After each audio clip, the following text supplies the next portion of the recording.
మన ప్రభువు ప్రియ రక్షకుడు యేసుక్రీస్తు వారి శ్రేష్టమైన నామంలో మీ అందరికీ వందనాలు తెలియపరుస్తున్నాను. ఈరోజు మరి ఒక వీడియోతో మీ ముందుకు రావాలని మనసులో ప్రేరేపించబడి మీ ముందుకి రావడం జరిగింది. ప్రియ దేవుని బిడ్డలారా, ఈరోజు వీడియోలో కీర్తన 22లో ఉన్న ప్రవచనాలు, వాటి నెరవేర్పుని మనము చూద్దాం. కీర్తన 22 దావీదు మహారాజు కింగ్ డేవిడ్ దావీదు మహారాజు సుమారు 1000 సంవత్సరాలు, క్రీస్తు పూర్వము 1000 సంవత్సరాల క్రితం పరిశుద్ధాత్ముడి ప్రేరణతో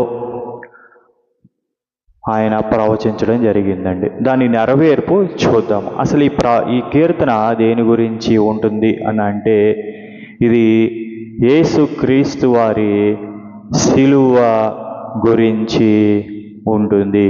ఈ కీర్తన యేసుక్రీస్తు వారి యొక్క శిలువ గురించి కీర్తన ఉంటుంది. కీర్తన 22:1 నేను చదువుతున్నాను, చూడండి. నా దేవా నా దేవా, నీవు నన్నేలా విడనాడితివి. ఇది కీర్తన 22:1 ఉంటుంది. దీని నెరవేర్పు మనం ఎక్కడ చూస్తామని అంటే, మత్తయి 27:46 ఏలి ఏలి లామా సబ్దకాని అని యేసుక్రీస్తు వారు అంటూ మనం చూస్తాం. చూడండి, యేసుక్రీస్తు వారు సిలువలో పలికిన మాట అది, ఏలి ఏలి లామా సబ్దకాని అనే మాట. చూడండి, ఆ విషయాన్ని మనం ఏం చేయాలి, గమనించాలి.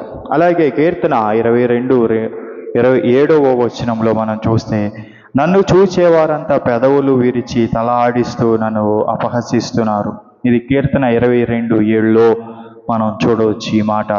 దాని నెరవేర్పు మనం చూస్తే మత్తయి సువార్త 27:39 చూస్తే, ఆ దారిన వెళ్ళిన వారు తలలాడిస్తూ ఆయన్ని దూషించినట్టుగా మనం ఏం చేయవచ్చు, చూడవచ్చు.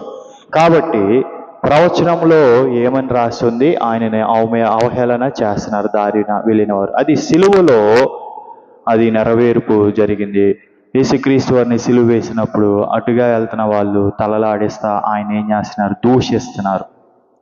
అలాగే కీర్తన 22:8 ఏమని ఉందనంటే, యెహోవా మీద నీ భారం మోపు, ఆయన వాడిని విడిపిస్తాడేమో అని అన్నారు అని రాస్తుంది. కీర్తన 22:8